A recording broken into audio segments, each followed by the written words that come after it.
Guys, si Loy, oh. Kararating lang din ni Loy. Yan yung Porsche niya.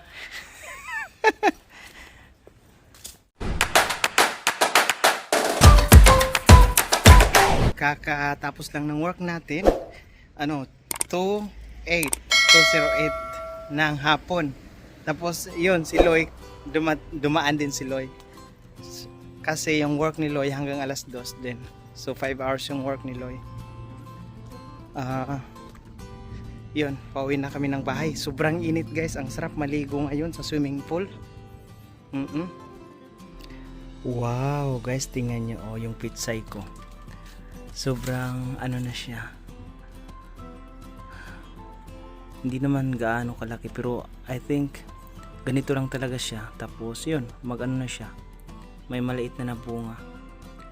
So dry na dry siya ngayon, kailangan nating diligan. At ito naman yung kamote guys, kamote tops, dala ni Loy. At ito yung alugbati, oh. Diba? Pwede na tayo maggulay. Yan. May namulaklak na napitsay. So 1 week na lang to i-harvest ko na. Pero sa ngayon guys, kailangan kong anuhin ng maigi yung sa Bisaya, akong subungon ba para mataba pa. Guys, nagtaka lang ako guys, itong tanglad ba? Oh, hindi pa, walang anak. Ay, meron na ito, oh. Ayan, may anak na siya. Yung iba wala pa. Paano kaya to? Ano kayang technique para marami siyang anak agad? Wala din akong idea. Pero isa pa lang nakita ko, oh. Nag-anak na siya. Yan, so ano ko siya ngayon guys, diligan. Yan. Hi guys, dito pala tayo ngayon sa sa Rhine River, kung saan nandito yung mga kaibigan na mga basketball players. Nag-grilling daw sila. So ngayon ako ay hahabol sa kanila. May dala din ako, may dalang konting niluto. So nagkaraoke sila, dala nila yung yung JBL. Ayun, so ang panahon medyo maulap pero wala namang ulan. So ayun, bababa tayo guys.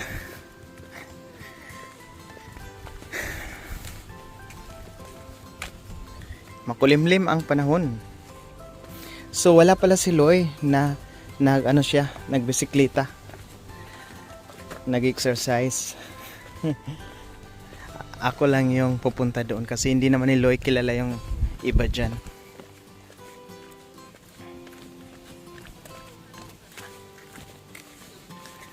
Ang ng lugar guys, tahimik. Yan, nandun sila sa unahan, malapit sa hotel na pinagtrabahuan ni Loy. Doon, nakikita ko na sila. Yan. Konti lang pala sila. Wala pa yung iba. Siguro yung iba guys, may trabaho yung iba. At saka yung iba nagbakasyon, kaya ganoon. Hindi lahat nandyan. Bali isang grupo to ng ng players. Mga natalo. Ngayon nagpicnic. Yan, nag-inuman na. Dito lang tayo makablog dahil mamaya doon may music. Yun, sino kaya yun? Ay, si Kuya Toto. Yun. Nandun din yung mga asawa. Sumama pala.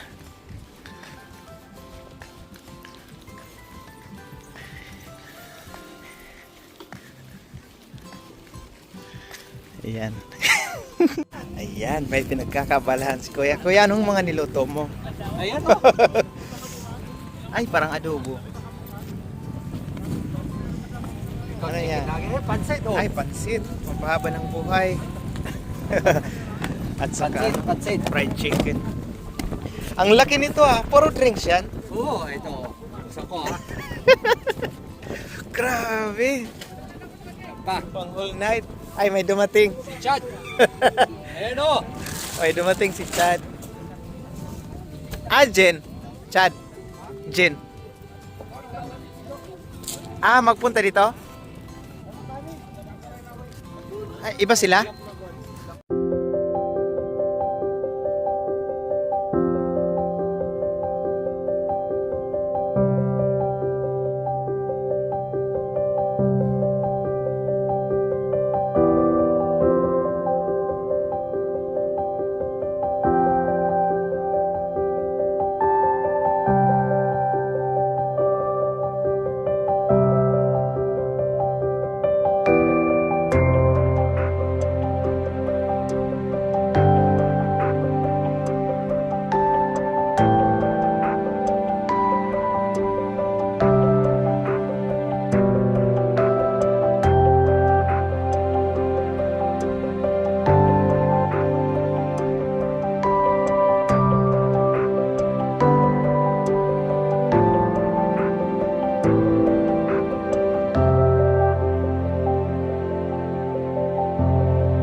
Hi guys! Welcome back again to my YouTube channel. Ayan. Alam ko yung iba dyan, namimiss nyo na talaga yung vlog natin. O ano, magbablog pa ba tayo o hindi na? Hindi na lang siguro. End ko na to. Charot lang. Ayan, siguro nagtataka kayo bakit matagal hindi tayo nakapag-vlog. Dahil guys, last few weeks nagkasakit ako. Then after nung nagkasakit ako guys, nag-relax talaga ako. 5 araw hindi ako nag social media, charot. Hindi ako wala akong vlog. Nag-focus ako sa sarili ko, sa lifestyle ko kasi iba yung pakiramdam ko noon. May fever ako noon at saka nag-German ako. Sa German kasi ang pagka-pronounce ng fever B. So ayun, ako, may migraine ako noon. Kaya ayun, ngayon bumalik na tayo sa pag-vlog dahil namimiss ko na din kayo. At saka gusto ko rin magpasalamat guys sa inyong walang sawang suporta parati sa akin. Dahil bakit? Alam niyo kung bakit guys? Dahil umabot na tayo ng 20,000 subscribers. Ayun, so kaya laking pasalamat ko po sa inyong walang sawang pagsuporta. Sa mga hindi pa nakapag-subscribe po sa ating YouTube channel, please wag nyong hayaan na manonood lang kayo. Dapat mag-subscribe din kayo para updated kayo lagi sa ating mga panibagong upload. So yun guys, yun na nga. Ngayon pauwi na tayo ng bahay, galing tayo sa work. So medyo ako guys kasi after ko magkasakit, so bumalik na ako sa work. Ngayon pagbalik ko sa work naman, na lang kami, kung 3 na lang kami yung nag-work, pang-apat ng namin ng supervisor dahil yung isa nagbakasyon. Yung isa naming kasamahan nagbakasyon. Tapos next week pa magdating. Yung dalawa nag-resign guys after 6 months after ng provisionary nila. Yun, kaya medyo nahirapan kami ngayon dahil bago na naman yung kasama namin. So panibago naman yung pag-a-adjust ko syempre. So mayroon akong baka kinakabahan nga ako, baka straight yung duty ko na every Saturday. Kasi nung nakaraang Saturday ako. Ngayon, di ko alam, baka ako na naman. Kaya, yun. So, malapit na tayo sa bahay, guys. Meron daw niluto si Loy. Iwan ko kung anong niluto niya. Basta pagkaing Pinoy daw. Si Loy, guys, natatawa ako kasi parang hindi siya mabuhay ng walang rice. Ako naman ngayon, nagdahan-dahan ako na nagbabawas ng rice. Hindi masyado kumakain ng rice ngayon. So, may alternative ako na kinakain. Maliban sa bread, gulay. Yun, kasi gusto ko lang. Tapos, yung mga oatmeal. Yun. Yan, nandiyan na pala siya. Kasi umilaw na yung kwarto niya. Ayun guys, dito na tayo sa kusina. Ito pala yung niluto ni Loy. Meron siyang adobong pork. At saka, yan, parating na si Loy. Saka ginataang kalabasa daw na may tuyo. Daing tuyo. Kain po. Yun. Akala ko hindi ka na magigising. Kakain na ako galing workout. Guys, nandito si Madam. Bisita namin. Bored daw siya.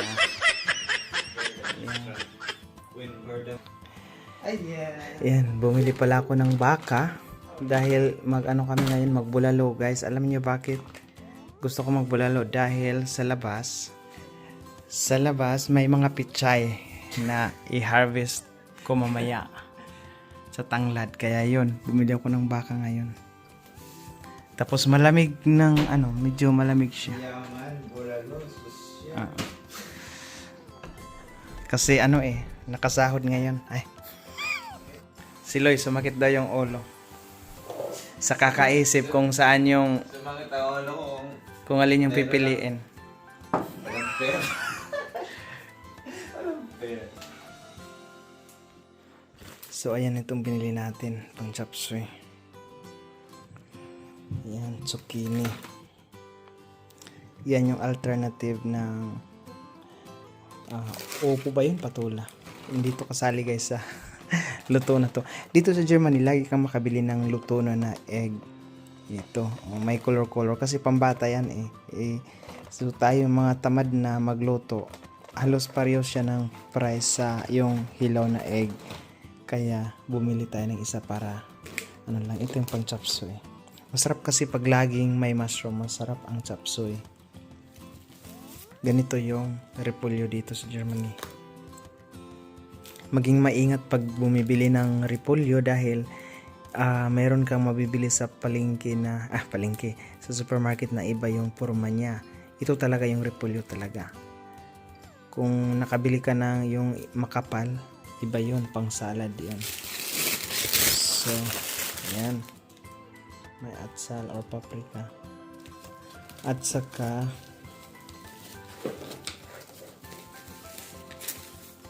Chinese pizza. Ayan. Nagsasalita yan ng Chinese. At saka cauliflower. Ayan. So yan, yung manok na sa ref na guys.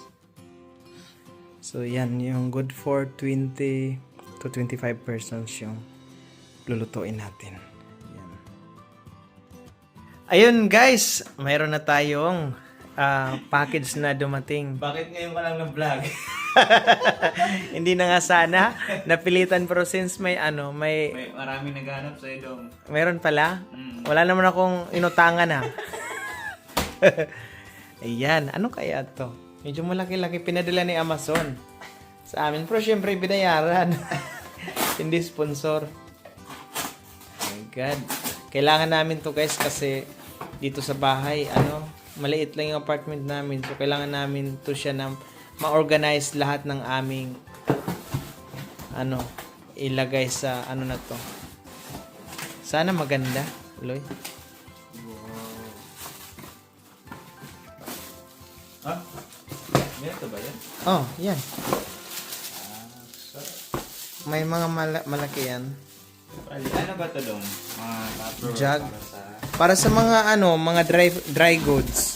Kagaya ng asin. Ay, Hindi kasali yung mga cornstarch. So, ganito. Oo, mga harina, yung mga malalaki, yung mga mahaba, So, assemble pa to, no? madali lang yan. Yung may pang spaghetti diyan, may pang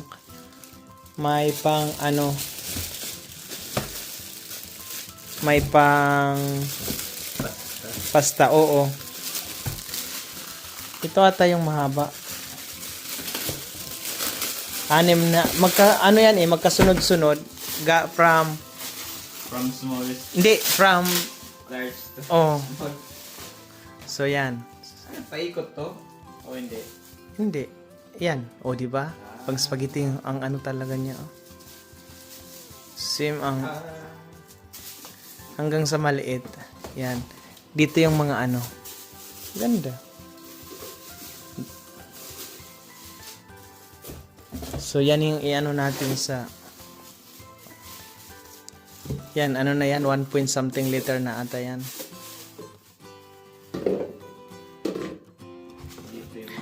Tapos, yan, magprinta pa tayo ng mga ilalagay. Pangalan. Oo. Alam mo yun, Lo, yung sa isang bond paper, tapos, hindi kasi ako marunong sa computer. Para hindi ako sayado sa Tapos, ang ilalagay natin siguro, Lo, yung yung mga expiration, no? cut na lang pangalan tapos expiry date. Oo. Tapos sa scotch tape. Sharo, hindi magkasya dito yung spaghetti. Yung, oo. 2.8 liters. O, ayan, di ba? Made in China. Pero, siya, durable. Durable. Ayan. So, i-arrange na natin yan. Ayan, ano yan guys? 24 pieces. Simula sa malaki hanggang sa maliit. Times 24 lahat yan. 8 times 3. Ito lang, no? Oh, yan lang. Magkano to lahat? Oh. Check lang natin, baka may nasira. Kasi pag may nasira, i-package natin ulit tapos ibalik. Ha? May ano? Free. Nagulat ako.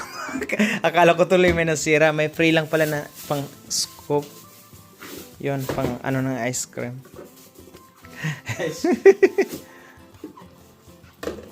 Tawag yun? Measuring cup. Oh. Yan. O, di ba guys, ang ganda niya. Kasi marami ang bumili sa ganito. Kaya doon ako pumili kung saan yung maraming reviews. Ayun, so yan lang. Shout out kay Ate Helen. Hi, Kaz! Hey, Kaz. Kamusta ka na dyan? Kami dito, ganun pa rin. Anong tawag dito? Araw. Lumalaban. Isang araw, isang tuka. One day, 1/8. So, yun guys.